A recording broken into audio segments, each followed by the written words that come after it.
Wizards of the Coast and Hasbro Digital Gaming president resigns after numerous Magic the Gathering and Dungeons and Dragons controversies. Now, there's been a few over the last couple of years for Wizards of the Coast, whether it be D&D or Magic the Gathering. There's been one or two missteps. I mean, we can think of their reimagining of their Lord of the Rings cards with our Black Aragorn, or we could talk about all of the insane stuff they've done with D&D over the last few years. You can talk about, of course, all of the stuff happened with the 5e licensing and how that just completely and totally blew up in their face, and all the D&D 1 stuff that went down.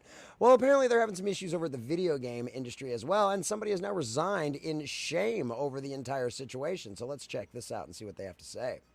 In a sudden staffing shakeup that will come as a little surprise to Magic the Gathering and Dungeons & Dragons players, after a brief, controversy-filled tenure of just 2 years. 2 years, ladies and gentlemen, and they're out the door. Wizards of the Coast and Digital Gaming president Cynthia Williams has announced her resignation from the popular game publisher. Williams' exit was first disclosed on April 17th via the official corporate filing made by Hasbro with the SEC. Therein, the company announced on April 15th, 2024, Cynthia Williams, it's a lady, president of Wizards of the Coast and Hasbro Gaming, informed the company of her resignation from the company effective April 26, 2024. The company is conducting a process to identify her successor, looking at both internal and external candidates. How interesting. Her resignation. Because, of course, we know, oh, yeah, she quit. Yes, but anybody who knows how the corporate world works in any way, shape, or form, you resign in order to save face, because then it's not technically a firing. Trust me, we know how the game is played, boys and girls. It's all politics at those levels. As noted above, though, sudden, Williams' exit is far from unsurprising. Appointed to her now former role in February 22, after her predecessor Chris Cox was promoted to his current position as Hasbro CEO.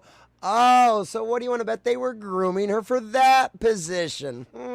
Wonder why that's not working out very well, because I'm pretty sure Chris Cox has gotten quite a lot of backlash, maybe even some back-end backlash over the last few years. Well, what a last name. Williams' time with the company saw the main division under her control, Wizards of the Coast, marred by near endless controversy. You think? Just a little bit. In regards to the publisher's popular The Magic the Gathering game, under her leadership, the brand suffered from reputational disasters such as the release of sets featuring race-swap versions of classic Lord of the Rings characters, a player being threatened with jail time after being accidentally but legally sold a then-upcoming booster box set to the street date. Remember, did you guys even know that Pinkerton men were still a thing? They literally sent Pinkerton men after this guy. And the introduction of a product release schedule so constant, nearly one set every month, that players have found themselves avoiding buying any new cards whatsoever out of fear that they could be rendered worthless near immediately after purchase, because that's what happens when you print too much. You oversaturate the market and nobody wants your garbage anymore, especially when it's garbage. Meanwhile, Wizards of the Coast's other big-name titles, Dungeons & Dragons, saw in charge of its production decry white male players simply for existing. Oh, yes, we don't need you anymore. Oh, remember how it's just built on all those old, silly white people? An attempt to introduce a highly predatory open game license, remember all of that?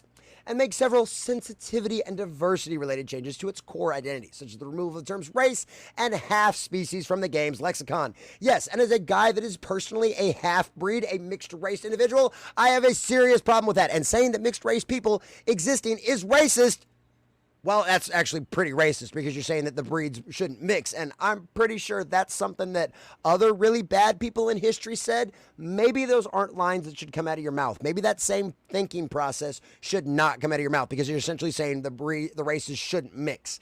And yeah, that doesn't generally end very well with that kind of thinking.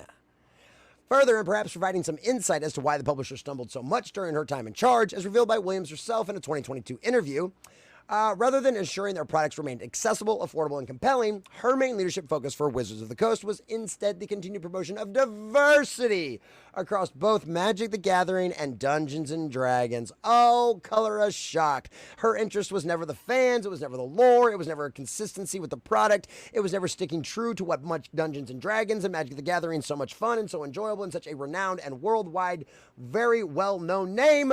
No.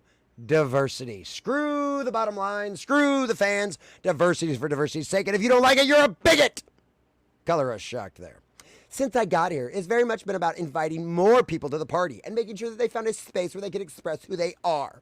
Our games teach that diversity is a strength. D&D in particular will teach you that together you can overcome tasks, challenges, or an adventure that you wouldn't have been able to on your own. When you're playing Magic, you're seeing the diversity of the world. Notice that buzzword keeps getting added in there? In the characters, you see yourself. I love the stories of people playing Dungeons & Dragons and being able to express who they are in the game. Wait a minute.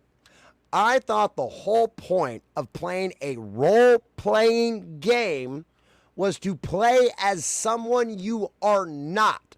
Last I checked, whenever I play games like that, I always like playing as a magic user that can like throw fireballs and hit people with lightning from like halfway across the board. Last I checked, in real life, unfortunately, I can't cast lightning or throw fireballs. Trust me, it makes me sad too. But that's not what I'm playing these games for. If I wanted to watch a game where a slightly overweight Mexican with thinning hair with way too many kids, although I'm very happy about that game, well, I'd just go hang out with my wife and kids because that's who I am in real life. That's not why people play these games, you moron. But this is the cover. This is the lie you use. So that way when anybody pushes back against you, oh, well, you just want to be a gatekeeper. You just want to keep people out. Da, da, da, da, da, da, da, da. No, we don't want you changing our games. We don't want you changing our fandoms. We don't want you changing our lore for diversity's sake. If it makes sense, then it's okay if things evolve, if lore changes, if the continuity makes sense going forward. But to just to retcon and change things just for the sake of changing things, Games Workshop, I'm looking at you, is an insane way of doing things. And guess what? The Wicked Witch is finally gone. She's melted and she's leaving the place that she has devastated and destroyed over the last couple of years. As to whether or not any of it can ever be repaired, I have no idea, because the current CEO, Chris Cox, sounds just as bad, and he's been repeating all of the exact same talking points that this woman who is now gone did. So no, I don't think anything is going to change in any way, shape, or form with this woman gone. Wizards of the Coast, Hasbro, Dungeons and Dragons, all of these places, they are literally infested with this nonsense from the top to the bottom. They are infested with ideologues that are possessed by the spirit of the age and worship them at the altar of the cult. And they will sacrifice anything on that altar in order to push their agenda and add more members to their cult. You don't like it? Well, you're a bigot and we're going to exclude you from everything. We don't need you here anymore, white males. We don't need you anymore, straight people. We don't need you anymore, people that don't think exactly like us.